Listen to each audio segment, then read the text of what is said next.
Welcome back to News Talk. I'm Bruce DePoy. There's disturbing new information about the NFL's system for collecting information about concussions. The league has been gathering such data for years, part of an effort to determine how often players suffer debilitating injury.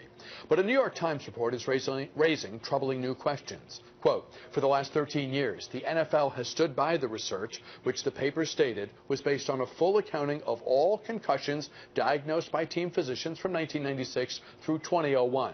But confidential data obtained by the New York Times shows that more than 100 diagnosed concussions were omitted from the studies, including, get this, severe injuries to stars like quarterback Steve Young and Troy Aikman.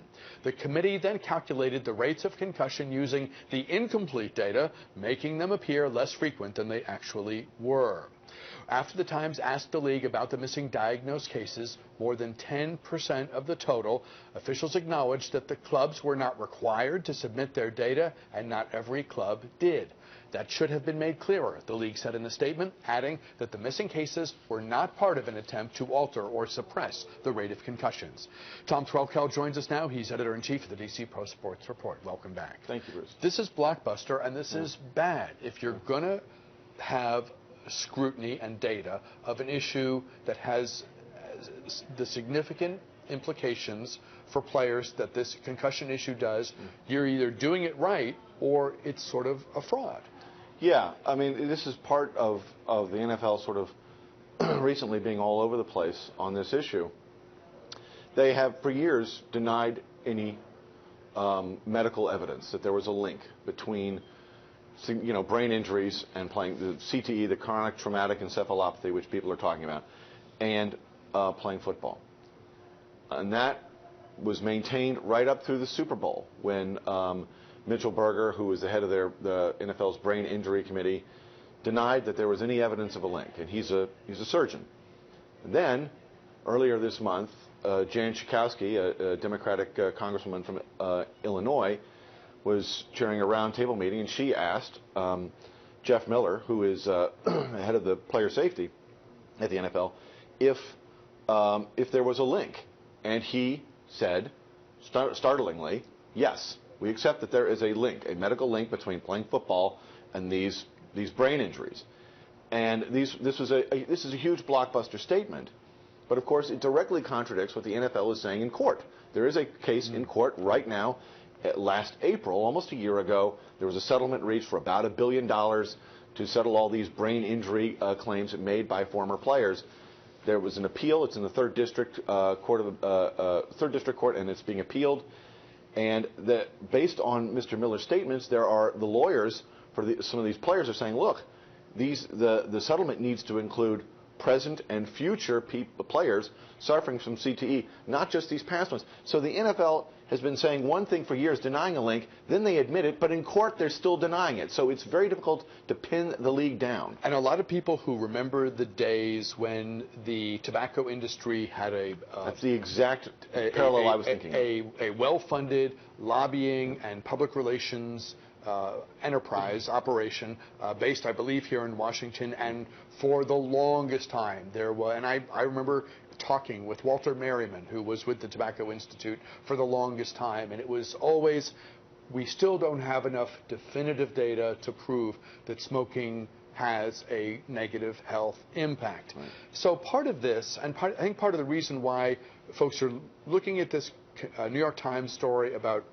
concussions and the data that they claimed they were gathering fully and in good faith, and what the tobacco industry maintained for some time, is the issue of not just the danger, which I think from a common sense level pretty much everyone gets, but did they withhold information? And I think that's going to potentially I think there's exposure there for the NFL, just as the tobacco industry found out the hard way when they were basically forced to enter into that ginormous settlement with all of the states, with many of the states. That's right. You could be looking at a whole new round of litigation over the the potential withholding of critical information by the NFL.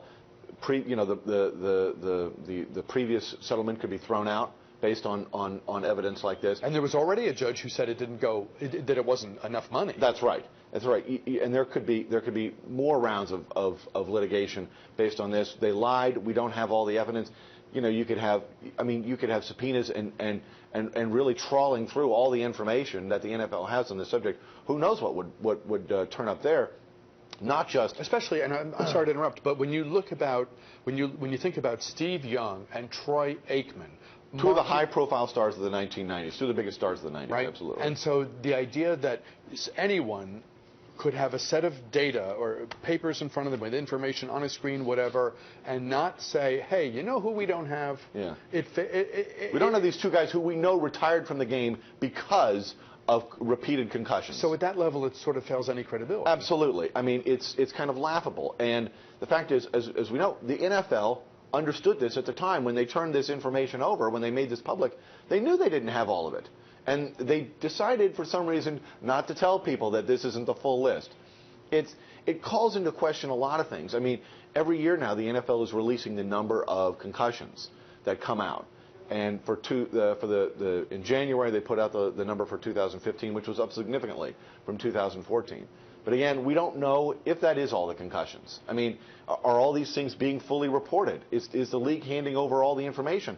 We don't know. And so, the league, which really, goes on and on about, protecting the shield and the reputation of this, enormous franchise that has so much power and popularity in the United States. There's a real danger that they are tarnishing it badly. Mm-hmm. And it's like the tobacco companies. Once you lose any kind of credibility, it's very difficult to ever get it back. And the NFL, as the commissioner said, if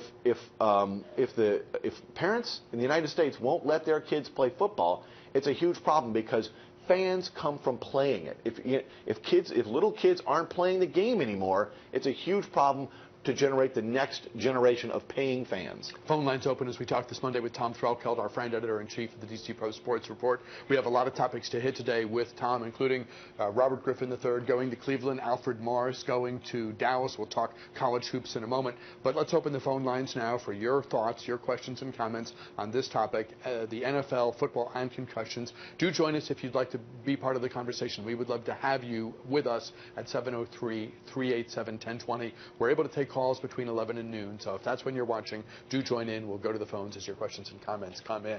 Let me take a contrary view. At this point, everyone gets the danger and the risk. It's a free society. There's a lot of fun and a lot of, if you make it to one of these cherished positions in the NFL, there's a lot of fun to be had, a lot of spotlight, a lot of money.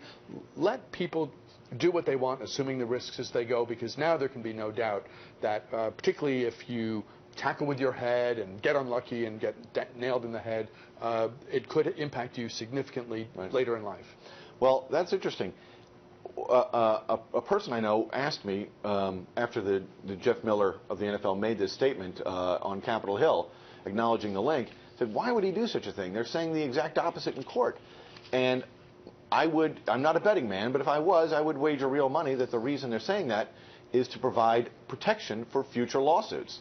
The NFL is saying, all right, we have admitted it. It's out there now. It's a new day. Yeah, that's right. We have created a break with the past. Everyone knows there's a danger, and if you play anyway and you suffer these terrible, debilitating consequences for the rest of your life, don't come back to us for money. That's the deal you made. You wanted to play football, you wanted the money, you wanted the fame, you wanted the fun, and this is the price for it.